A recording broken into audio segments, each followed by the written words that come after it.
Politeknik Negeri Lampung dengan NPM 1875104 program Studi Agribisnis semester 5A. Di sini saya akan menjelaskan tentang penyuluhan mengenai pembuatan terasi yang enak dan gurih guna memenuhi tugas penyuluhan pertanian. Kabupaten Pesawaran sendiri merupakan sektor perikanan.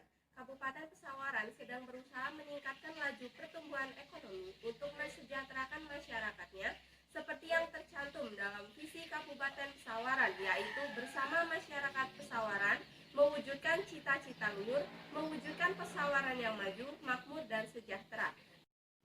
Sedangkan visi Kabupaten Pesawaran salah satunya adalah optimalisasi sumber daya untuk mensejahterakan masyarakat, mewujudkan sumber daya manusia yang unggul, kreatif, guna memperkuat perekonomian daerah. Usaha tambak merupakan suatu kegiatan usaha ekonomis di mana manusia mengusahakan, mengelola dan mengendalikan sumber daya hayati perikanan untuk mendapatkan keuntungan yang lebih demi meningkatkan pendapatan dan kesejahteraan pembudidaya. Pembangunan usaha tambak diarahkan untuk memperbaiki usaha budidaya perikanan yang sederhana menjadi budidaya yang maju.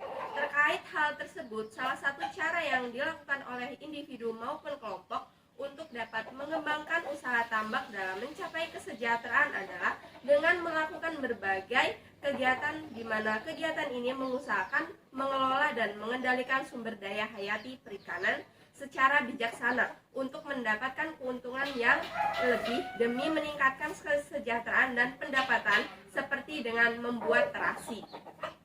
Terasi sendiri merupakan hasil dari olahan fermentasi udang rebon.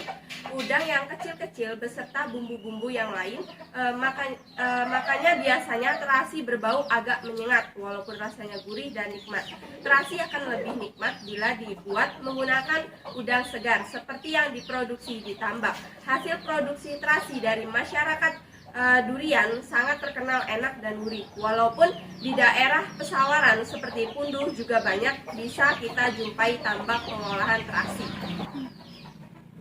Bahan untuk membuat terasi udang enak dan gurih biasanya dibuat dari udang ataupun rebon, walaupun beberapa ada juga yang terbuat dari ikan. Pembuatan terasi, adapun bahan-bahan yang harus dipersiapkan dalam membuat terasi, yang pertama itu ada udang kecil atau rebon, yang kedua garam. Di dalam pembuatan udang, garam mempunyai fungsi ganda. Pertama untuk memberi rasa, yang kedua sebagai bahan pengawet. Takarannya adalah pada konsentrasi 20% atau 2 ons per kilogram bahan baku. Dan yang ketiga ada pewarna makanan. Wajib menggunakan pewarna makanan yang diizinkan oleh pemerintah atau sesuai dengan standar industri Indonesia. Dan yang keempat ada kantung plastik. Biasanya bungkus terasi selalu dirangkap 2 lapis. Pertama untuk melindungi dan juga untuk merendam bau agar tidak tercium dari luar. Yang kedua untuk penyempurna dan untuk memberi brand atau merek. Dan yang kelima, wadah atau tempat mencuci udang rebon maupun ikan. Dan yang keenam ada alat penggiring. Yang ketujuh, alat fermentasi. Biasanya terbuat dari plastik karena bahan baku terasi mengandung banyak garam. Dan yang terakhir, alat untuk menjemur. Setelah semua bahan dan alat-alat siap, selanjutnya proses pembuatan terasi udang dapat dilaksanakan.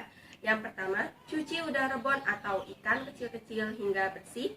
Yang kedua, tiriskan hingga airnya kering dan jemur hingga udang benar-benar kering. Dan yang ketiga, setelah udang kering, masukkan udang rebon atau ikan kecil-kecil di dalam alat penggiling dan tambahkan semua bumbu yang tersedia. Dan yang keempat, lalu tumbuk hingga halus, tambahkan pewarna makanan sambil terus ditumbuk hingga halus dan membentuk sebuah adonan, lalu dijemur hingga kering. Untuk mendapatkan hasil yang lembut dan kualitas yang baik, biasanya setelah digiling, dijemur hingga 2 kali penggilingan. Hal ini untuk mendapatkan terasi yang berkualitas baik. Dan yang kelima, setelah melalui 2 kali proses penggilingan dan penjemuran, terasi dapat dibungkus menggunakan 2 lapis bungkus dan terasi pun siap dipasarkan. Dan yang terakhir, pastikan kondisi terasi selalu kering untuk menjaga kualitas dan supaya terasi tahan lama. Sekian Sekian materi mengenai cara pengolahan udang menjadi terasi. Semoga dengan diberikannya penyuluhan mengenai pengolahan hasil tambak di wilayah Pesawaran dapat meningkatkan kreativitas petani tambak dalam meningkatkan nilai jual produk dan dapat meningkatkan perekonomian dan kesejahteraan masyarakat, mewujudkan Pesawaran yang maju dan optimalisasi sumber daya untuk kesejahteraan masyarakat, mewujudkan sumber daya manusia yang unggul, kreatif guna memperkuat perekonomian daerah. Sekian materi penyuluhan dari saya, lebih kurangnya saya mohon maaf. Saya akhiri, wassalamualaikum warahmatullahi wabarakatuh.